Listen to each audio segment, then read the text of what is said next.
Hi, I'm Dan Schinder, And I'm Steven Schinder. and we are here on Yesshift with a really celebratory episode. Yeah, 50 years of Fragile. Can you believe that, Steve? I know, it's unbelievable. It's been Um, out your whole life.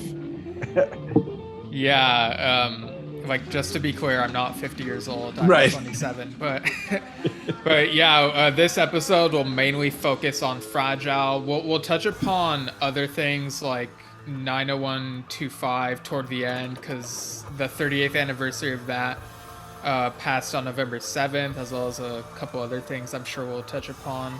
And uh, thinking about those two albums, I noticed a few parallels between them. But yeah, first and foremost, we're talking about Fragile for this huge milestone. I mean, like half a century. I mean, for an album titled Fragile, it's held up pretty well among us. Pretty durable. Yeah. Um, so yeah. Okay, so sometimes I get your stories and like the order of how you got through all this mixed up, Dad. So remind me again, was Fragile the first Yes album or like one of the first that you got into? Like it came out November 26th, 1971 in the UK and January 72 in the US. So like where was that for you? So it was actually the first album I ever heard. I had heard Roundabout and probably Long Distance Runaround on the radio. So I was 8 when it came out.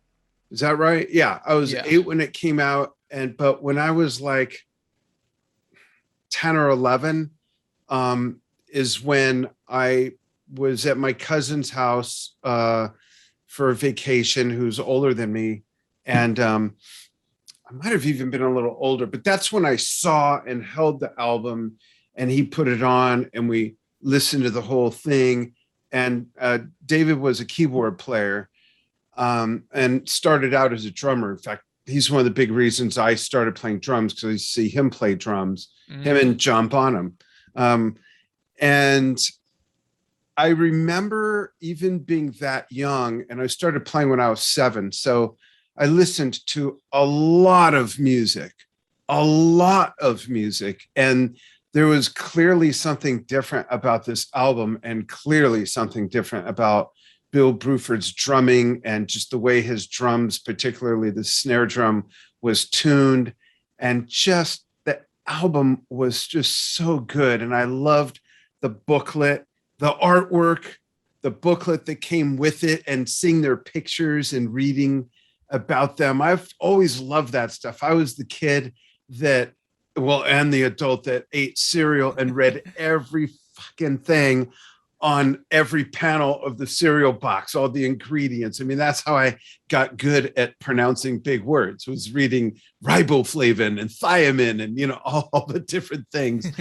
And it was instant love with the band. It really was. And so that was my first introduction to Yes, even though by then Close to the Edge had come out. And it probably is better that I heard Fragile first, because I don't know if I ever would have come down from the acid trip that Close to the Edge is had I heard that first. I don't know if I have to begin with anyways, but yeah. So that's my story. How about you? How old were you when you heard it, and what order of albums that you heard was it? I don't remember. Yeah, I'm sure I'm so the one that turned you onto it, but I just have no context of that. right. So like we've mentioned prior, like as a little kid, I would watch the 901 Live movie and the Yes Years documentary a lot. And then like at some point, you had the cassette tape with some of the talk tour stuff, and in the early 2000s is when I found a CD that had the Keys to Ascension 1 stuff on it, most of it anyway. It's called Extended Versions, and then got the compilation highlights from the very best of Yes. Um, I think that's what it was called, and that included the studio version of Roundabout, and it was it felt very like it was quite different hearing the studio version after hearing some of those live versions. And of course, 2003 and 2004 is when the expanded and remastered versions of every Yes album from their first one to 90125 were coming out. And I got them like not in chronological order. Like I said, like I think you gave me Relayer and Going for the One, and I sort of worked from there. So Fragile was a few albums after that, probably sometime in the mid uh 2000s, maybe even like 2007 at the latest, maybe. So then if you heard that other stuff first, well, which you did, when you heard Roundabout, and folks, give us the answers for you for the same questions. What was your first impression when you heard it? Where is it in the order of hearing Yes albums? Answer this stuff too in the comments. So, Steve, when you heard Fragile, being that you heard the other stuff first, did it feel like you were going back in time? Did it feel outdated in any way? Or had you never known the order of stuff, would it had mattered? You know what I mean? Like, I'm I'm not sure if I understand the question, but did it feel like, oh, this sounds like old, like it's older? Or if you I didn't know when guess it came out, would you not have like thought that or known that? I think maybe I would have known it was older. Like I feel like there are some Yes albums where you can listen to them and be like, oh, okay, this is probably from around this time. Like if you know like the basic story of how stuff sounds like around that time. That's true. There are like albums here and there that might be difficult to pinpoint if you don't already know the year. Like I remember a few years ago I played Tales from Topographic Oceans for like on a car in a friend's car, and I asked him to guess what year it was from after he'd heard a good chunk of it, and he was like, "Well, it sounds to me like it's from 2002," and I'm like, "It's from 1973 and remastered in 2003," and he's like, "Whoa." So that's funny. What was your impressions when you heard the whole album? I I'd probably heard like I'd definitely heard live versions of some of the songs before, Right. and it's possible I may have heard some of the less familiar songs in isolation, but listening to it from beginning to end, I feel like I'd probably already looked up what the track order was, and so listening to it the first time was basically like, okay, this is how it sounds from beginning to end, and I sort of internalized that whenever I listen to a new or a Yes album that's like new to me, like a newly collected one, and it's like Right. yeah, I can imagine like play it from beginning to end in my head if I want to. So Yeah. yeah. And this is such a landmark and pivotal album in so many ways. We'll touch on those different points from our perspectives as we go through this. And folks, again, do the same. So it's the first album to feature their new keyboardist, Rick Wakeman, and who had been working with David Bowie and a lot of other session work Yeah, as well. Straubs. Yep, Straubs. And the first appearance of artwork for Yes by Roger Dean. So Yeah, like he did the artwork for this, and then they never worked with him again. No, I'm kidding. He's done the majority of their album covers, probably. you know, I think this, for me anyways, I'm curious what other people think and what you think.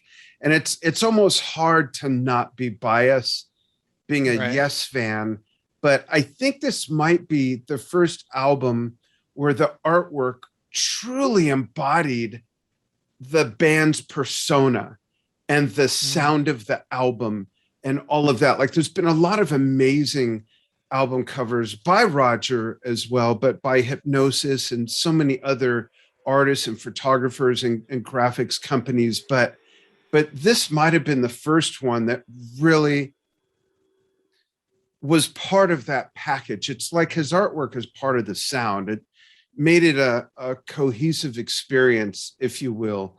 I hope that makes sense. Does that make sense?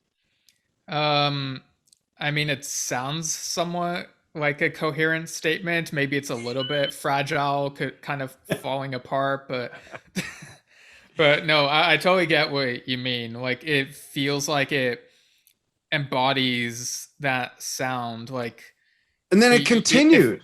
yeah, I mean, it fits the title. Like you know, you have the planet that looks kind of like Earth, but also not. And like on the back, you see that a bit of it is breaking. So, and that kind of falls in line with it being a groundbreaking album. You know, like you got, Ah, yeah. yeah. So yeah. And I wonder if the theme of Roger Dean's islands are supposed to be the pieces of that planet that have traveled through time with other artwork for Yes. Oh yeah, it's I'm pretty sure it's been confirmed that the artwork for Yes songs continues this Okay. narrative. Okay. Um I will say that if I may, I'd like to talk about the logo real quick. Yeah. Like the logo you know, it's the logo looks like that, Yeah. fragile, and yes, it kind of doesn't really stand out as much as I'd like it to. I think because it's transparent on the inside of the It's letters. just an outline. Yeah. Yeah, like maybe if there'd been a full color that was different from this night sky or outer space or whatever, it would have stood out more. Like this is before we got the bubble logo that we saw in Close to the Edge onward. But Yeah. I do like the shape of the letters. Like you could see that Roger was doing the loopy stuff and Yeah. yeah, so and of course he got like the glider and you know that's very you know it has to have influenced John Anderson with Elias of Sun Hillow, right? Like there's no way it couldn't have with like the story that it tells of Right. migrating aliens and stuff. Yeah. Absolutely. Cool. So let's go through the tracks. Yeah. Um, we'll kind of blow through this, folks. We won't spend too much time on each one, but as a whole, well, let's talk about as a whole after we go through all the tracks, I suppose. Right. Starting with Roundabout, which Yeah, is one of Yes's most obscure tracks. I was going to say exactly the opposite, of course, that that it's really what put Yes on the radio forever, I think. I mean, you've got All Good People, Your Move, and All Good People, but that's so much more of a folk song, if you will, with that goes into a Chuck Berry thing, Yeah. sort of a deal, which is like, almost a 12 bar blues sort of structure slash knockoff. But Roundabout is truly their first, I think, like signature song that identified them from that point forward. And you've got that beautiful intro. You've got the backwards, sound in there, and then you've got wonderful the strumming of the acoustic and Rick Chris's signature Rickenbacker sound with the weird EQ and just the tight drums. It's just so like, what the hell is this? Yeah. You have to listen to it. It's so grabbing, and then of course the amazing first song with the first album with Rick Wakeman, and here's this awesome organ solo, after that interlude. It's just a fantastic piece of music. It really is. Yeah, like, and again, this is the lineup of John Anderson, Chris Squire, Steve Howe, Rick Wakeman, and Bill Bruford. And like, this is some people's favorite Yes lineup. And I mean, they put out this and then Close to the Edge, and they really show their talent off on this. Yeah. Uh, when it comes to live versions of Roundabout, you know, it's one of those songs that's so overplayed that I would be totally fine if it were removed from the set list to make room for something they don't play as much. It's funny because that's how told you I always feel about your move and all good people. Yeah, It's like, I feel the same way about that too, and Owner of a Lonely Heart. Um, but I will say that if they, whenever they do have to play Roundabout, I prefer that they play the entire song. yeah, I Um, agree. Don't cut y- out that center instrumental section. yeah, I like agree. I remember when one time I visited you, like this must have been like 12, 13 years ago or something. Like I got the DVD of 9012 Live that included the filmed version of Roundabout that wasn't on the original VHS. And when it skipped over the middle part, I remember you were in the other room listening while working. You're like, lame. I know it is lame, and I'd rather not hear any of the song than just part of it. It's not, should not be part of a medley, and it shouldn't be edited. Period. End of discussion. No argument worthy. I will say though that it was very creative that for the 35th anniversary tour, they they played a shortened version, but since it was acoustic and bluesy, it was more Yeah, forgivable. that's true. That was neat for them to do, and maybe it was for people like you who could have done without it to begin with. Just do the whole different Chicago blues shuffle, as Chris put it, that he asked Rick to do. And it works. It's beautiful. It works. Yeah, totally. And Cool. yeah, and then next we have Cans and Brahms. And Rick Wakeman, he was signed on with A&M Records at this time, and contractually he was not able to incorporate an original composition on this, so he ended up having to like adapt and cover something. So Yeah. that's why we got Cans and Brahms. So what do you think of this song? I like it. Brahms, by the way, is probably one of my top two classical composers, actually, him and Tchaikovsky. So it's cool. And that's another thing about this album is that everyone gets a song, basically. Yeah, like you got 4 group songs and 5 solo tracks that basically showcase what each one can do. Yeah. Um, yeah, like it's definitely a nice sounding song. It sounds very classical. I do kind of wonder what Rick would have done if he'd been allowed to make something original. Like perhaps we Pick, pick anything on any solo album from this point forward, and that answers your question. He would have done one of Yeah, yeah. those. I was just gonna say, perhaps it would have been something that eventually ended up on Six Wives of Henry VIII, which he did after this. Yeah. Yeah. Who Um, knows? He might have had that like in his head already and or had it all ready to go. Who knows? I right. do think that that song comes a little early in the album, though. Oh, you think so? I do. I think Roundabout is so big that it goes, and then it's like, yeah, it's a breath too soon. It's, you know what I mean? I Right. think that's just my personal thing. So, like, what do you think would have been better out of these tracks to put after Roundabout to like keep the momentum going? South Side of the Sky, Okay. or Long Distance Runaround, or Okay. Harder the Sunrise. But Harder the Sunrise works as the last song because you know how I am with last songs on an album. Go out big. Yeah, it has Go to. out big. Not with Holy Lamb, not with what's the song, that I always get mad about on Magnification.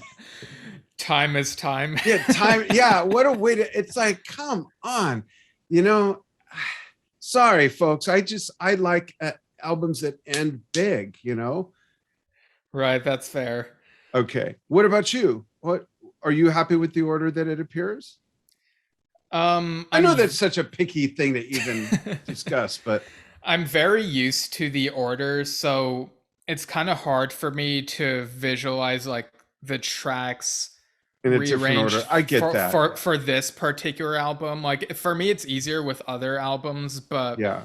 um I will sort of go into something later on that like that's kind of like a what if they'd done this type of thing. But for now, let's just keep going through the tracks. Okay. Um, We Have Heaven is really a neat composition.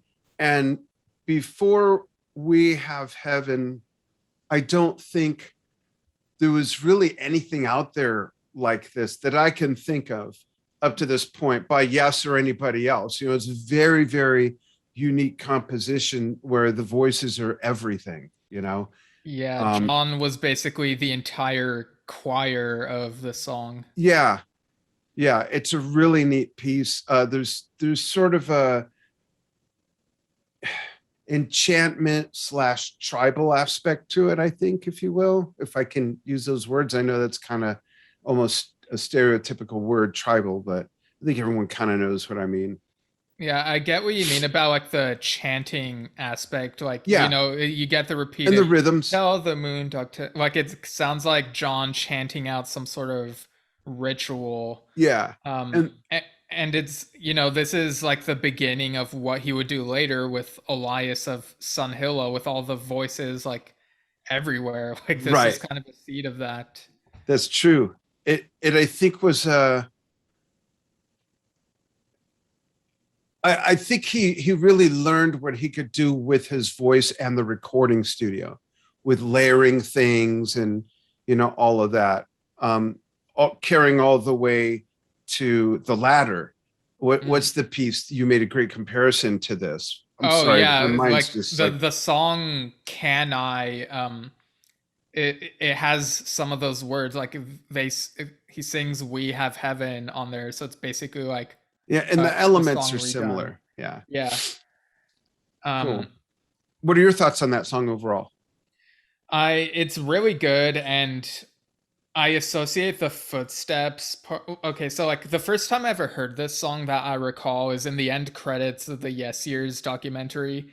And so like once the door slams and the footsteps go, that's And when you I'm know the sorry, whole thing's over. I'm giggling everybody because Steve was like maybe two, three. And, you know, some kids, like one of my granddaughters, went through a phase where she had to watch the movie Frozen like 50 times a day.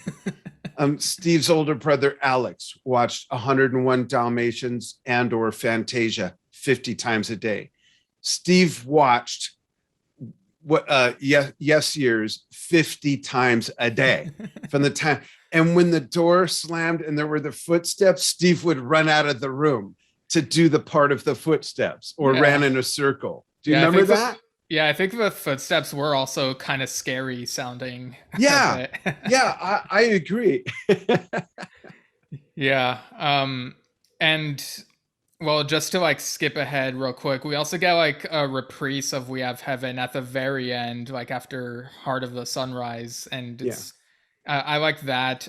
When Yes played the entire Fragile album live back in 2014, they were pretty faithful to the original compositions, but the only thing that was missing was they didn't include that reprise of We Have Heaven, like after Heart of the Sunrise. So Mm. like that's pretty much the only thing I I felt wonder was why. I wonder if lacking. they forgot about it or Maybe what. I mean there have been like some repressings of this album where like they forget to put it on there in error and have to like go back and yeah, so Oh, maybe. wow. Crazy. Yeah, but I feel like that goes pretty well into South Side of the Sky, you know, like you got heaven and then sky, like that stays like up there, if that makes Yeah. sense. You got like the wind blowing. Like, what do you Right. think of South Side of the Sky I overall? love that song. I love everything about it. The sound of it, the lyrics, the music, the voices. I love that song. That's and I was so happy to see that on the 35th or on the Yeah, was it the 35th? Was it that one? yeah, they played it there, but God, my first memory is just people are gonna think you're really a Yes fan. My memory is just out to lunch today. Sorry. yeah, so they considered bringing it into the set list for the San Luis Obispo shows, as well as the song Adventure, but I guess they didn't feel like they nailed it. So It wasn't until like 2002 that they finally nailed it and like played the whole song. Because I know that they played it a few times on the Fragile tour and Relayer tour, but they were like abridged versions. And Huh. so, like, to bring them out for, or to bring the song out for like 2002 onward, like, and play it in full, it's like they just did such a great job. And instead of the fade out ending, you have the duel between the keyboard and guitar, like, it keeps Yeah. going on. And it's weird because, at the time, like in the 2000s, South Side of the Sky, I hadn't heard as many times as, say, Roundabout or Heart of the Sunrise. So for a time, it was my favorite song off of Fragile, but now it's been played on so many tours within the past couple decades. That's like, it's kind of lost its obscurity and it's like Interesting. kind of Huh. shifted. Yeah. That's interesting. 5% of nothing Yeah, 5% for for nothing. nothing. Yeah. It's just like half a minute long, and it's weird, right? It's just Yeah. like get out. Do you know what the working title for this song was? I don't. Do you? Yeah, so and listeners, you can try guessing if you know it, like pause it and see if you're right. So the working title for it was Suddenly It's Wednesday. Huh. And do you know the meaning behind the title it became 5% I for actually nothing? don't. No. So it's a reference to, I think, specifically their previous manager Roy Flynn, who had like, contractually he was able to get 5% of what Yes were making, and so that's why I get the 5% for nothing. It's kind of like a little joke. Oh, interesting. Interesting. Interesting. Yeah, that's a quirky, weird tune, if we can even call it that. I Yeah, wonder, like, was it so? I think you answered the question. I was going to say, did it start out as a studio sound check or something? I'm not sure if it did. I think Bill was probably just, experimenting around, seeing what comes out. It sounds really weird on the live version, like I said, when they played all Fragile live several years ago. But I mean, it is what it is. It's Yeah. just, um, yeah, and jumping ahead to one of the fan comments we got, Christopher Russell said it's fun to listen to 5% for nothing with Circus of Heaven at the same time. Yeah. Like, what's that all about? I Yeah, can't even imagine that. I think that would hurt. yeah, I tried that earlier, and they're so different from each other that having them play at the same time is just chaos to me. I'd like to know what you mean, Christopher. That's hilarious.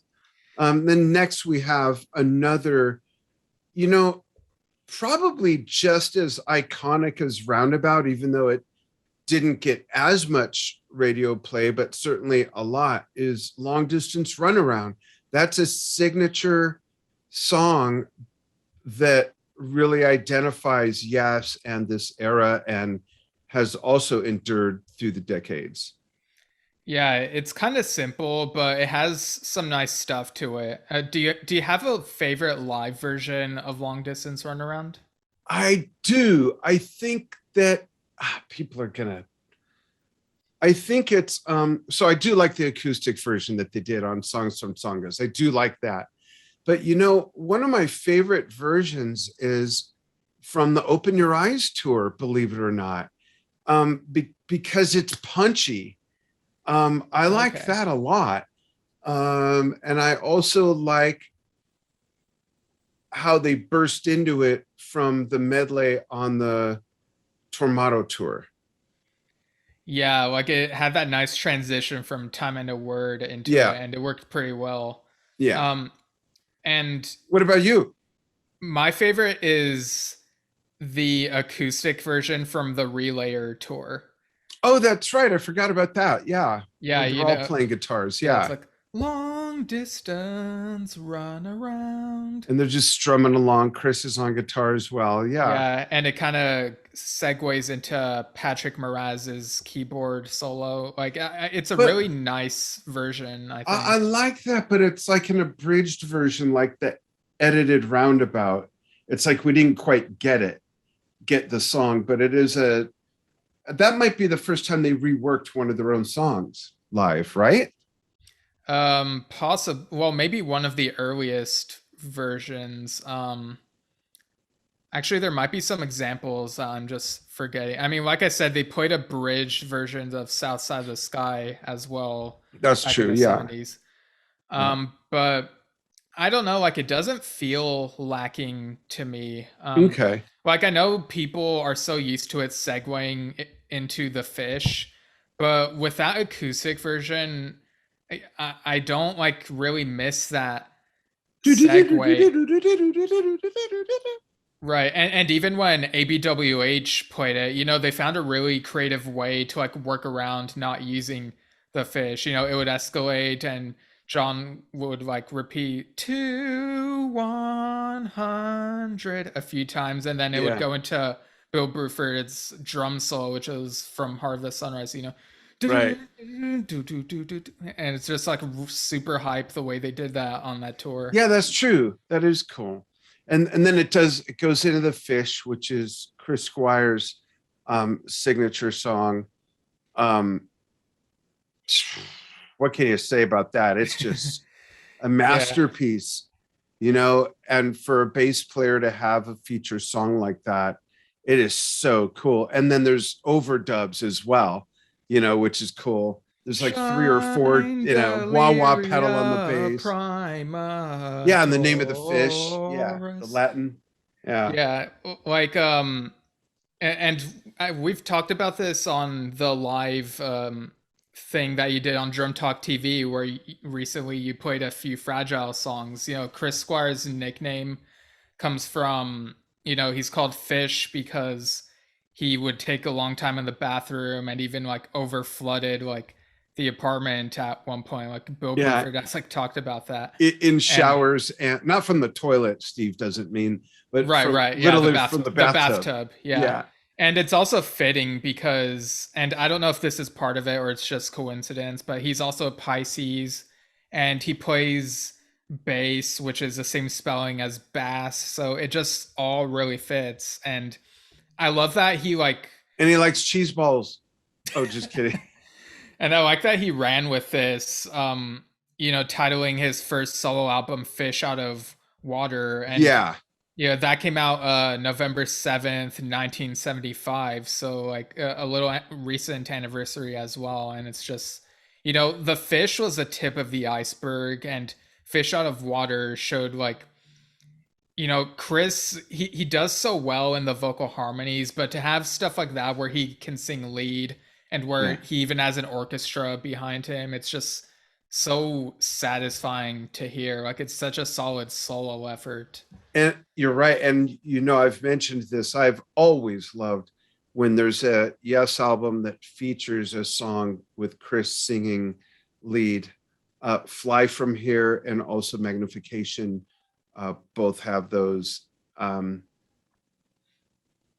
He's real prominent in one of the songs on the latter as well, and on the song Open Your Eyes, even though it's not like his song that he's singing lead on. But yeah, we're by the way, folks, we are going to do a mini series and pick a solo album, or the first solo album of each artist that is the first solo album since being with Yes, if that makes sense. So for instance, for Rick Wakeman, we won't cover one that was before Yes, only since he had played in Yes. And there's a reason we're doing it that way. We'll explain when we do the series, but that's going to be fun. And certainly that'll be our chance to dive into Fish Out of Water. Yeah, like that's something that it'll be like an ongoing thing. Like I feel like there will probably be other episodes in between them, so we have variety. Yeah, But if you really think about it, we kind of already started that series by recently covering Tony Kaye's End of Innocence, that's which true. is technically his first solo album. That's true. Wow. Yeah, that's crazy to think that he had done movie soundtracks and jingles and stuff, but yeah, Yeah, and he'd interesting. worked with other bands outside of Yes, but yeah, that's his only solo album that he's put out. Interesting. So one down, some more to go. Yeah. And it took him 20 years to put that one out. Right. So that's interesting too. Next, we get Mood for a Day, a beautiful piece by Steve Howe. I personally love Steve Howe's isolated solos during a concert.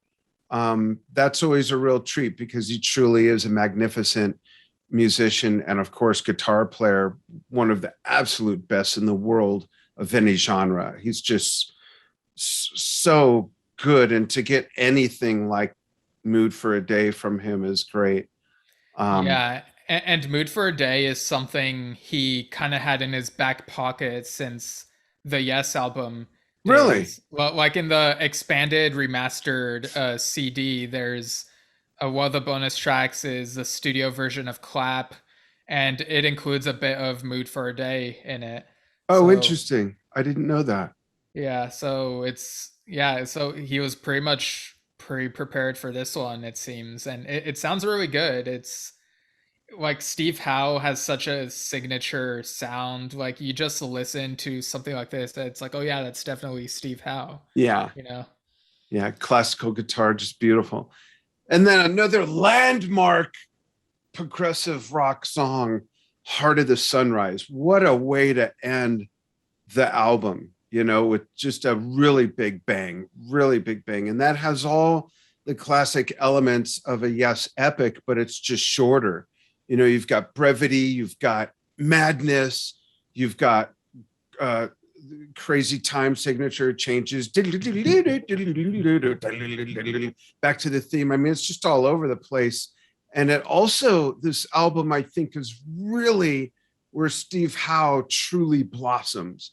Mm. Through all these songs, it's really where Steve Howe and the band, of course, and I wonder how much of that is with the addition of Rick Wakeman joining the band overall influenced everything just happening on a whole other level.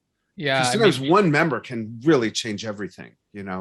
yeah, like Heart of the Sunrise was the first song that he rehearsed with the band. And, he's told the story about That's right. how he was, David Bowie offered him to like be part of his touring band. And like he got that offer the same day he was asked to join Yes. And he went with Yes because he felt like he'd have more creativity playing with them. And I think Bowie told him later that like he made the right choice. And What do you think? yeah. Has it really worked out for him? Well, he's been on a bunch of Yes albums that some of which a high He's had majority of some the creative fan input. base considers classics, and he's got like the biggest solo career out of all the Yes members. Yeah. And I Uh, don't know if you know this, but he remained very close to David Bowie until David's passing. And he was one of the yeah, very few who knew he was ill. He was that close to him. David was right. very secretive about that, but Rick Wakeman was that close to him where he knew. Yeah, I think they were even neighbors at some point. Yeah. Mm-hmm. Um, but getting back to Heart of the Sunrise, it feels very much like Yes's answer to King Crimson's 21st Century Schizoid Man. Like it, I don't know if you remember that song, but Yeah, absolutely. it gives off those vibes to me. And you got Bill Bruford on it, and he'd eventually join King Crimson. So Yeah. it's and I think in recent years, Heart of the Sunrise has become like it's taken Southside of the Sky's place as my favorite Fragile Yes song. Oh, interesting. Yeah, like throughout the 2000s, I'd listened to so many live versions of Heart of the Sunrise that it sort of became whatever to me. But then when you took me to my first Yes concert in 2009 when they were touring with Asia as their opener and they played Heart of the Sunrise, it was like in that moment it clicked with me like I finally got it. Like what's so amazing about this song? And what's Um, funny? I've told this story before, folks, but in case you haven't heard it, when Steve was a baby, and it was much easier then because now you're like 6 feet tall, 180, something like that. I used to rock him to sleep singing Heart of the Sunrise. Right. So I don't know if somehow subliminally that stuck. And when you saw that, who knows? But yeah, that was my song to rock you to sleep. And that is never happening again. Yeah, I mean, it just has a lot of punch in concert, like when you're actually there, you know? Yeah. Yeah. It's ferocious but yet The bass is has amazing. has a bass lead, and then the brevity when it all calms down for a moment and builds back up, and then the grandiose ending. Like I said, has all the elements of an epic, and I think it is epic. I don't think an epic has to be a 20-minute song. This is epic because of those elements, I think. Would you agree, or does epic have to be a certain length? I mean, I'm kind of contradicting our requirements for that epics episode we still need to put out, but Yeah, where we're we've like recorded it. We need to put it out, but we had certain guidelines that we called epics. like 15 minutes or more is what we went with for the Right. sake of time. But Right. But just because something's that long doesn't mean it's epic. And this was up to us. These were our rules, our game. yeah, like even if it's not technically an epic per se, it is epic like as an adjective, I guess I Yeah, should yeah, say. absolutely. Great way to end the album, as I've said, I don't know how many times. I wouldn't suggest putting that anywhere else. It's so powerful. And this is one of those albums that begins and ends so strong. Yeah. Um, so let's go through some fan comments. You read the one by Christopher Russell. I'll read this Yeah. one by Jim Peacock. Jim says, fragile in some ways, the beginning of the glory days of Yes. The Yes album was a precursor to Fragile, but Fragile was the bridge to the best of Yes, Close to the Edge, Tales from Topographic Oceans, Real Air, and Going for the One were all set up by the Fragile album, in my opinion. I agree 1,000%. And Going for the One, I do agree in including that because of Fragile having some shorter songs that were absolutely powerful, and left their mark for decades to go on, as has Going for the One. So that's a really nice take. Yeah, I think lots of people consider, well, actually the Yes album to Going for the One as like the the I guess main classic period of Yes, I guess you could say. Um like there was like a little bit of disagreement in the comments of like, oh, did it start with Fragile or the Yes album? And for me, it's like, I like to take all the albums into account. It's all the same evolution, step by step. But definitely some of the stuff that's on Fragile, like some of it, I could kind of hear bits of Heart of the Sunrise in that Time and a Word song then. But there are other bits of Fragile that weren't on those first three albums that they discovered while making this album, if Right. that makes So sense. I think the best way to put it, if I do say so myself, is that Fragile was the first biggest leap in their progression of what Mm, they were doing. That's what I think. yeah. There was a leap with Steve Howe first joining the band, and you get Starship Trooper and whatnot, but Fragile's just a whole nother. Let's just skip a few levels and get to here. And that wasn't enough. So then they do Close to the Edge. What do we follow that up with? I don't know, double album, one song each side, one long story. Let's do that. It's like, where did it end? Has it ever ended? Many will say, of course it has, but it's just, wow. I don't know if any band grew and expanded so vastly album to album by album, you know? Yeah. And some people might say, no, that's all the same thing. Yeah, like someone who's not as familiar with Yes and just listens to a few songs might be like, well, depending on the songs, I guess, might be like, oh yeah, that's the same thing. But Yeah, there are definitely some Yes songs that contrast starkly with each other, and like sure. people would probably be like, there's no way this is the same band. Right. So Um, go ahead and read the next one. Yeah, this next comment is from Michael Northrop. He says, groundbreaking to be sure. The album starts and ends with a bang. Roundabout opens and Heart of the Sunrise closes. In between are solo efforts by John, Chris, Bill, Steve, and Rick, which are all astounding. What a great template for an album, considering all members are virtuosos. The album holds up all these years later. It is still crisp and clean, masterfully recorded. It is a beautiful bridge from the Yes album to Close to the Edge. Yeah, I don't think there'd be a Close to the Edge without Fragile, like you said, and some of the other comments have said. Right. I don't know. I don't know.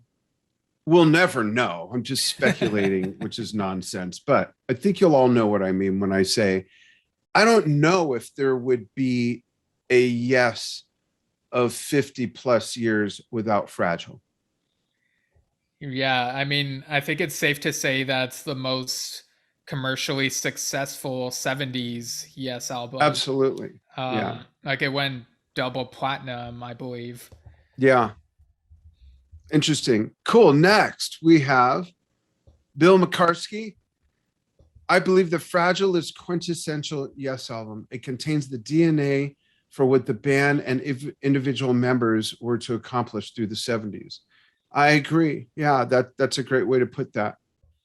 Yeah, and this next one from Kevin Courtright, who says, first album by the best lineup, in my opinion. And thanks for adding my opinion. Yeah, I was just gonna say I know that you don't like that word very much, Dad. So I was best, yeah, when people say best, but in my opinion qualifies that. So that's awesome. Okay. Thanks, Kevin.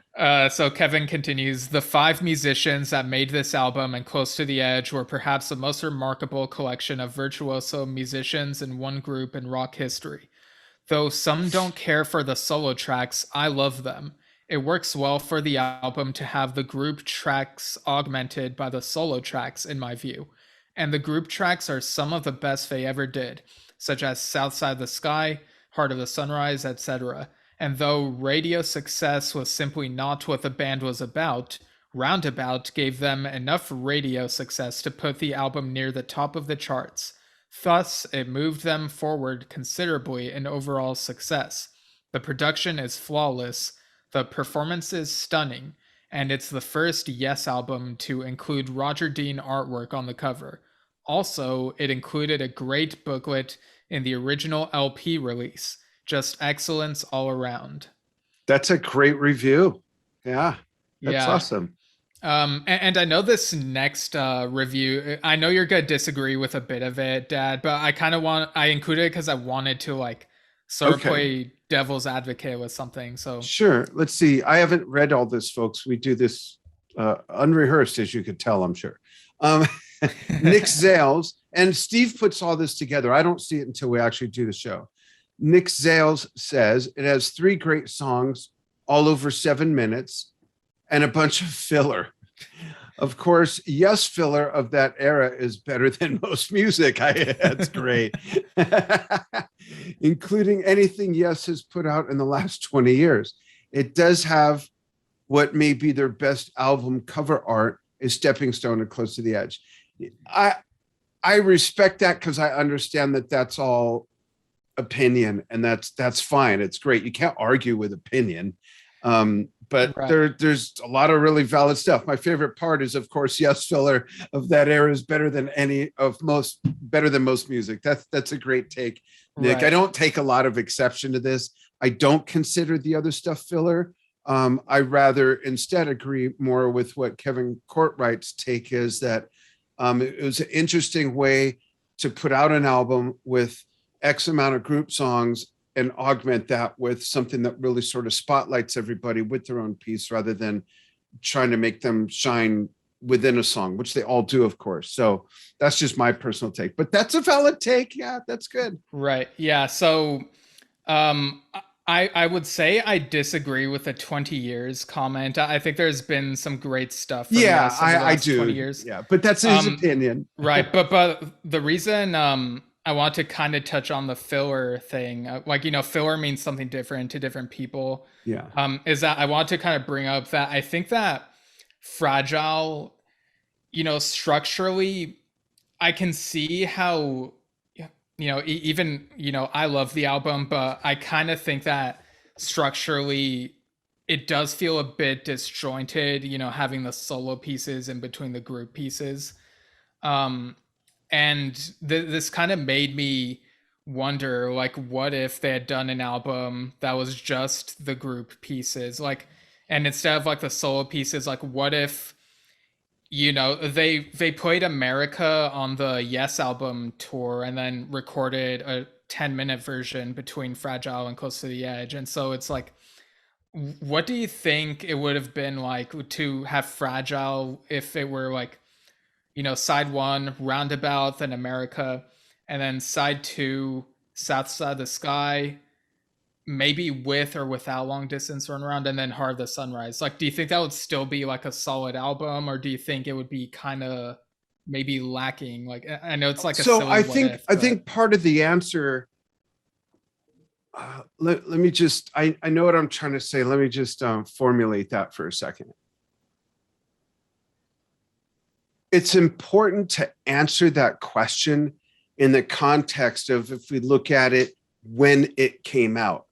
right. It's not fair to answer it now, 50 years later, in the context of now, because if we do, there's too much of a filter and a clouded filter of everything that's happened since then. Yeah, like too much hindsight. Yeah, exactly. So if I can just imagine for a moment what that album would look and sound like back then, with technically a new lineup, with Rick joining.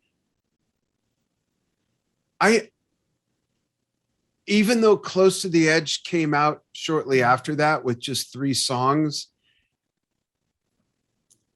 I don't know if this would have been as mind-blowing as Close to the Edge, or held up the same way. I think that having those filler pieces, as Nick says, I think having those solo pieces, again, I agree with Kevin that spotlighting their virtuosity helps form that album to what it is. It's hard to answer. Well, like the solos are definitely, they have a charm to them that we're used to by now, I guess. Yeah, and I don't know if it would have had the same impact 50 years later. I'm trying not to use hindsight. It's a really interesting question. What do you think? And you know what? There should be a version, 2 discs. One disc is just the group songs, and one disc is the filler, or the solo songs, the feature songs, really. That would be cool. The same way that you can listen to Return to the Center of the Earth and either listen to all the narration or just all the music, or both, which is really cool. It'd be neat if there was a way to do this with Fragile. But what do you think? Right. So you touched on a couple things I'll come back to in a moment. But in terms of like, if it had been without the solo pieces, and like with America, I know that Yes had kind of stopped putting cover songs on their albums by that point, but if they had done that, I think the album would still have been a hit, if only for the fact that it has Roundabout on it. And, that gave them the radio success. And it would still have South Side of the Sky and Heart of the Sunrise. So That's true. stuff for the prog heads, stuff to impress them. So I don't know if it would have been more or less successful, but I think it still would have been like very successful. Like maybe there would have been a slight difference somehow. Like it's hard to say, but I do think it still would have sounded like a solid album at that time. Um and And you're saying ditch Long Distance Runaround altogether in that version of well, that universe? I guess you could include that as well. It would just be Okay. without the fish right after it. So Right. like yeah. Um so that's my thoughts on that. And you touched upon this idea of, I think you said like one album do studio, or I guess one LP studio, one LP solos or something, Yeah, or the group songs versus the features, solo feature songs. Yeah. okay, yeah. I was just gonna say, I think Emerson, Lake, and Palmer kind of did something like that with Works Volume 1 and 2, right? Where it was like Yeah. four sides for each of those volumes, and um each of the members would have a side devoted to their own stuff, and one side would be group stuff. And I guess there was like mixed success with that. Yeah. But yeah, it's kind of funny that you bring that up. But it'd be cool Um, to come as a double CD and they're just separated. mm, So you can listen to all the solo stuff or listen to, and the one that would be out of place if they did that would be the Fish, because we're so used to that segue of going from long distance yeah. runner into the Fish that that would be the one I think disconnect for most people. And it really, in a lot of ways, also is sounds like it could be interpreted as such a group song because the whole band is just roaring through the whole thing, basically. Right. You know what I mean? And I mean, as opposed to like We Have Heaven and of course Mood for a Day, Cons and Brahms and 5% for Nothing. yeah. And also another funny thing about this, like, um, you know, we talked about double albums earlier, and something I learned today actually when researching is that I guess this comes from a Dan Hedges Yes book, according to Wikipedia. They considered, you know, when they were coming up with ideas for Fragile, they considered doing a double album. So one LP would be studio stuff and another LP would be live stuff. And according to this Yes fan site called Relayer 35, the Yes Scography website, this is run by Matt Putzel and Henry Potts. And of course, Henry Potts has that news site, Bundagazoo. So they're somewhat reliable. So, but so Somewhat? What do you mean? no, his site is very reliable. So, Okay. like when I see this little bit of trivia here, I'm more likely to believe it. You know, Okay. um, but so it says here that an early idea for the album had been a double LP, one studio, one live, and the live LP would have had America and It's Love, and both of those they performed on the Yes album tour.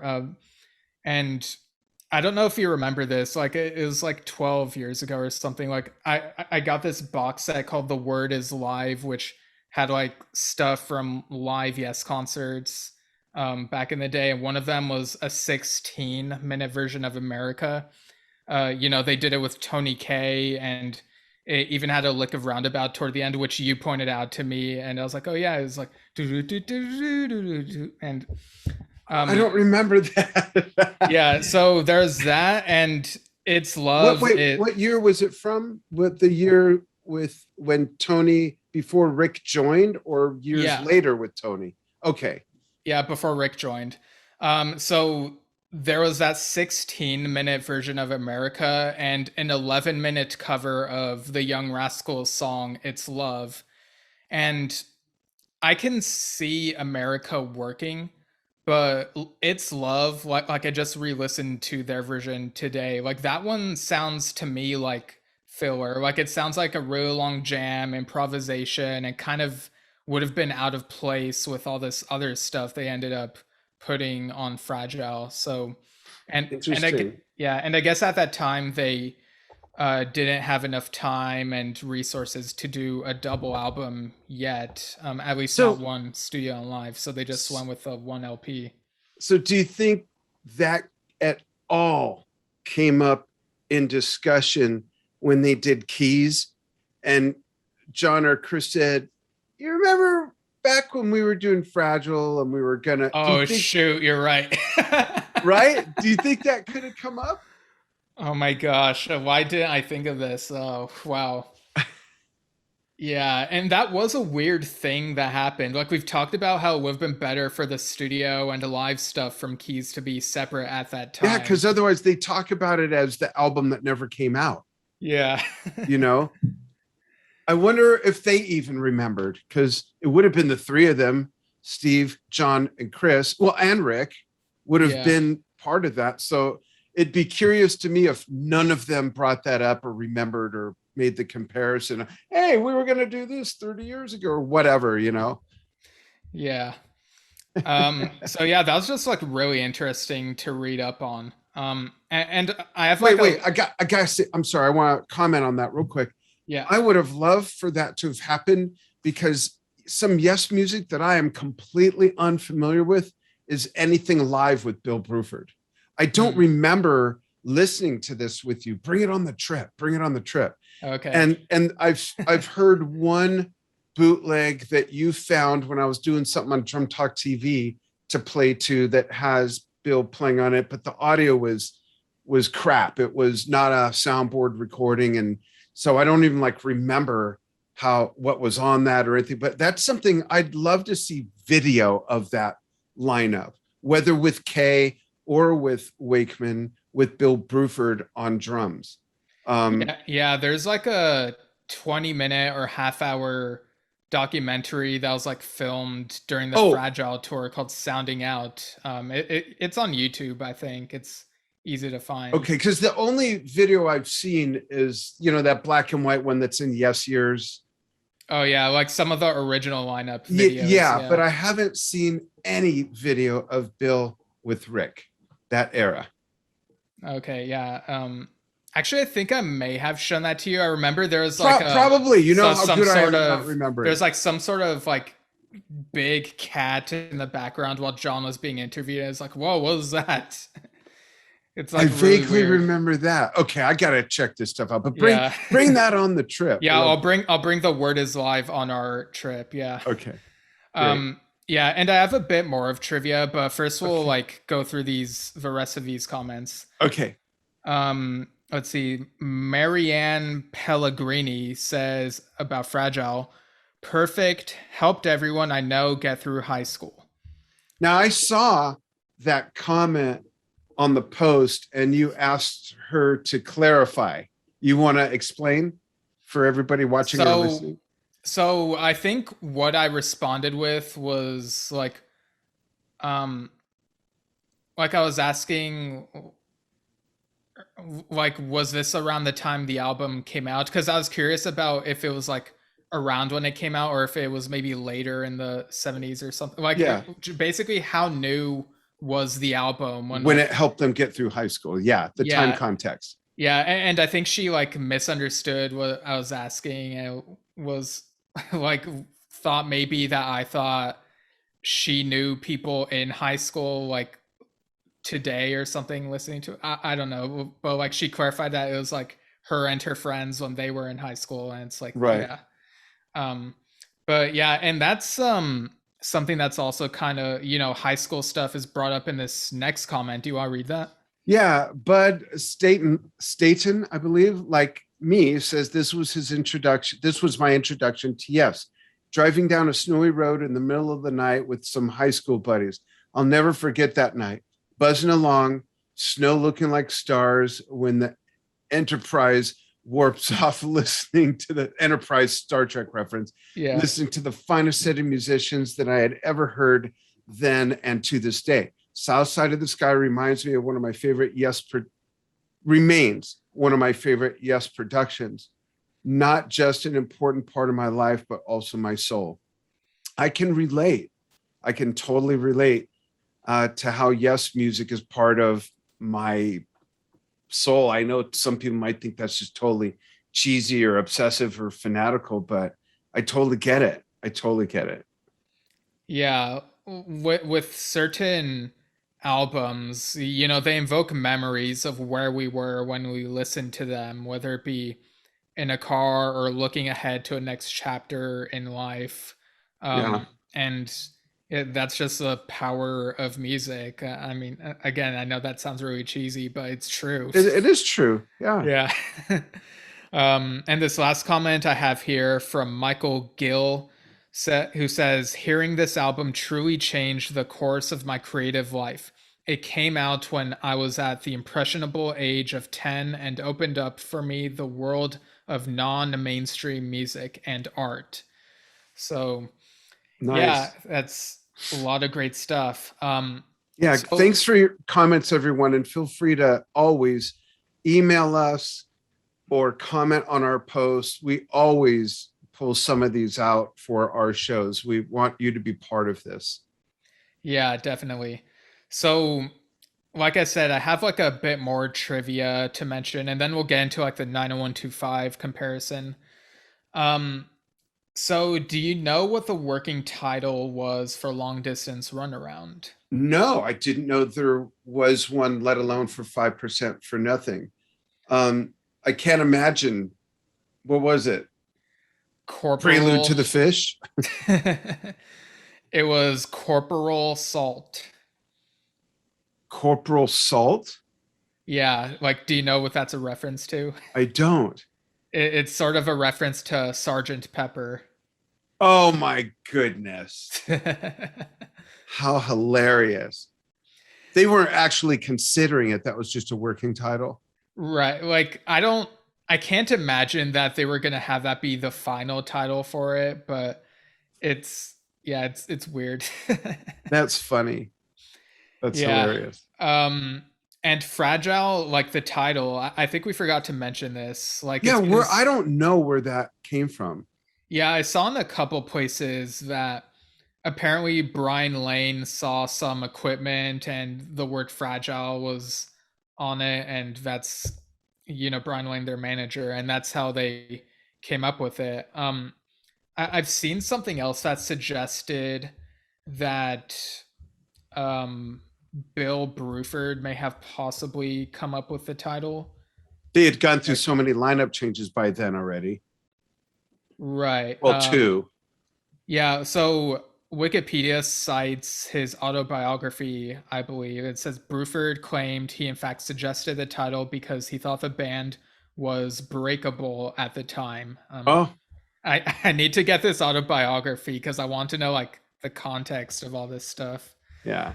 Um, but yeah, and the title Fragile, it's had a long staying power, not just like that weird ARW weirdly naming their song Fragile. It's a good song, but like that's kind of weird. But also like when I hear the word fragile, I don't think of boxes or whatever. I think of this album, and I'm sure lots of Yes fans are like that too. There's even a tribute band called Fragile that's been around for a really long time. I was just looking at their Bandcamp right before this, and apparently they've made a couple of original albums, and the artwork looks very Roger Dean inspired with the floating rocks and the Huh, trees and stuff. And the interesting. Sam yeah, and the couple of snippets I heard sound really good. I think recently one of their members, Max Hunt, released an album on Bandcamp titled Hope, and Fragile's albums are Beyond and Golden Fragments. And yeah, I want to give these a full listen one of these Definitely. days. I have a question. Do Yeah. we want to do the comparison or the parallels with 90125 and Fragile, or do we want to save that for our 90125 episode that we're going to do? Um, I Or, mean, or both? You want to just touch on? So let's just go for it then. Go ahead. right, because like the next big anniversary for Fragile 90125 would be the 40th, which is like 2 years from now. But yeah, I kind of want to go through Okay, these that's comparisons fine. first. And it won't take too long. But basically, 90125, a big hit in the 80s, just like Fragile was in the 70s. It went What triple tracks are on it that I might recognize? on 90125. Sorry. Right. So it went triple platinum in the US. And something I noticed about the track list is that both of these albums have 9 tracks, and they And both begin filler. and they both begin with a hit single, obviously, because that's how albums are made. The fifth Hopefully. track, The fifth track on 90125 is Cinema, whereas the fifth one on Fragile is 5% for Nothing. And while that's not the only instrumental on Fragile, I think out of the instrumental solo pieces on that, it feels to me like, I don't know, there's something about 5% per for Nothing and Cinema that sounds kind of like a similar vibe. Like it's a big bang that's kind of like Short, sandwiched in the compact. middle. Yeah, yeah, yeah. Yeah. Um, and six tracks both begin with an L. You got Long Distance Runaround and Leave It. And they both end with a song that has the word heart in it. So you got Heart of the Sunrise and Hearts. Interesting. These are comparisons. So I didn't get these notes, folks. Steve's, this is his own thing. So, and some of this, like, I didn't even think of or know that, and you're bringing up stuff that I didn't even, so I have different ones. Can I throw in a couple? Yeah, go ahead. So like Fragile, it is the first one that had a pivotal album cover by a different artist, if you will. It also was a new lineup change. Of course, we could say that about literally every other Yes album, but and it also was iconic for its time. We talked about in that News Death series that we just put out that Fragile, I'm sorry, 90125 really embodied the sound of, what was going on in the 80s. And also there's a comparison in my mind between Leave It and We Are Heaven because they're both so vocal heavy. Oh, yeah. It's really, those are vocal songs more than anything. There's a bit of musical accompaniment, but I like that parallel as well. Yeah. They both have Parallel Chris Squire. heights. Yeah, and funny enough, so November 7th was an anniversary for 90125, but apparently it was also the 36th anniversary for 9012 Live The Solos. Ah, Yeah, this was that weird LP that came out in 85 I where have that. I have the vinyl. I loved that. yeah, yeah. I remember when.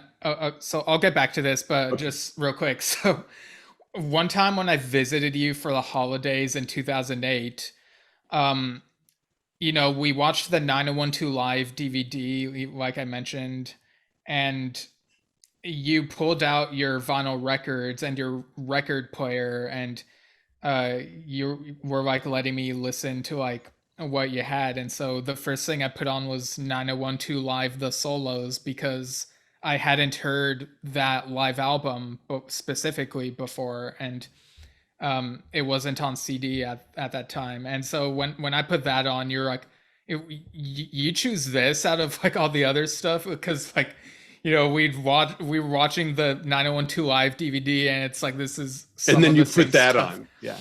What's Um, funny? I don't remember what's on it other than Whitefish. right. So I'll read the track list real quick. Oh, I know Solly's Beard. Yeah. So it has Hold On, Tony K solo titled C, which is Spanish for yes. Solly's Beard, that Trevor Rabin solo, like you mentioned. Soon, Changes, Amazing Grace, and that's on bass from Chris, and Whitefish. And apparently there was a 2009 reissue that added City of Love and It Can Happen. But anyway, like this is another instance of like highlighting the solos, but like in a different era, it's Yeah. kind of this weird thing. And it's like they tried this solo thing again, but live. Yeah. Interesting.